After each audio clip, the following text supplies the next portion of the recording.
Hey everyone, okay, so today I'm going to show you how to stop your concealer creasing for the majority of the day. Now this technique works very well, but you need to follow it pretty much to the letter. So what we're going to do first is hydrate the under eye area. Now use a moisturizer or an eye cream, whatever you want, but this area underneath the eye needs to be thoroughly hydrated. If it isn't hydrated, that's when you're going to run into some problems. Now the reason we hydrate it, whatever that is because hydrated skin tends to plump out any lines underneath the eyes. And the assumption here is that you are over 12 and therefore you do have some form of lines underneath the eyes. Now the first thing I want to talk to you about is what you can and cannot do.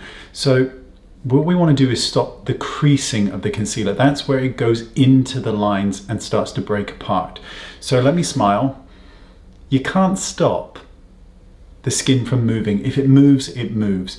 But what we want is the concealer to not break apart throughout the day. So I'm now going to apply a second application of under eye cream and work it into the skin and really just hydrate that under eye area. When you've done that, apply the rest of your skincare however you wish to go about it. And just be careful if you're a bit slapdash like me that you don't get too much onto the eyelid itself, because you may not like that effect with your eyeshadow. Now when it is significantly hydrated, you're next going to move into your under eye primer, and we're going to be using an eyeshadow primer for this. So I'm going to use Urban Decay, which is the original. You can use whatever you have at hand, but this one tends to work best for me. And this comes with a little applicator, so I just kind of move a little bit off.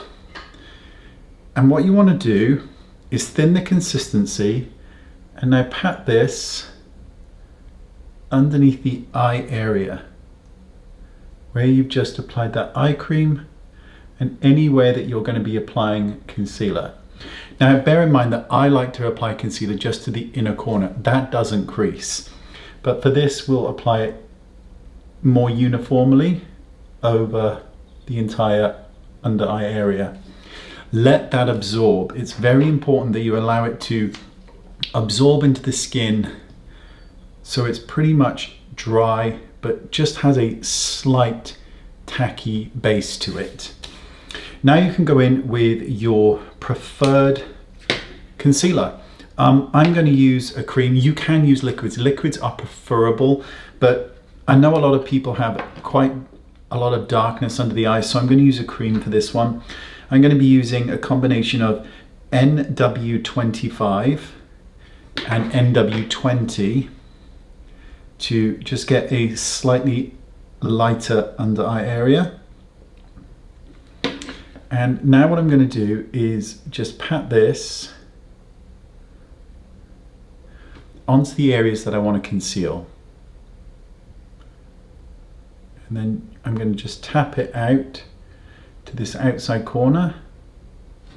Now with my ring finger, or my little finger should I say, I'm going to tap this into place, trying not to get little tiny evil things on my face, whatever that is. Leave. I don't even know if that's left. Maybe it's there for good. And just pat and press into the under eye area. So I know a lot of people are going to want to obliterate any and all signs of darkness under the eyes, but really your goal is to brighten that under eye area. We're not trying to create, well I'm not, so much light that it becomes distracting with the rest of the face. So when it's patted and pressed into the skin, just take a tissue and just very lightly just press it underneath the eye. You're just trying to pull out any excess oils from the concealer, and this will help a lot. Next, you're going to take a brush. Now, generally speaking, I'll do the rest of foundation quickly, and then I'll go in with the final step. So the final step, when you've done your foundation, is to take a powder, and you don't need a ton of this, but enough that you can actually set it. So I'm going to use a brush, and I'm just going to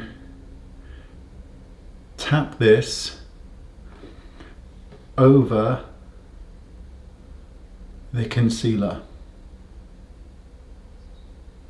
And I'm just using whatever is in the lid. So it's a tiny amount, but it's enough to set it. Now with this in place, eye cream, eyeshadow primer, concealer, powder, and you've absorbed the excess, this won't crease now. So yes, if you're going to spend 24 hours, it's going to start to move. But generally, you should go throughout the entire day without this creasing. Now, again, let me show you. So let me smile. It's always going to do this. But what you want is it not to collect and break apart and pull apart. And it won't with this technique. It's a very cool technique. It's a bit time consuming because you're using various products, but it does work incredibly, incredibly well. Let me know what you think. All the information in the description bar. Thanks for watching. See you all soon. Bye-bye.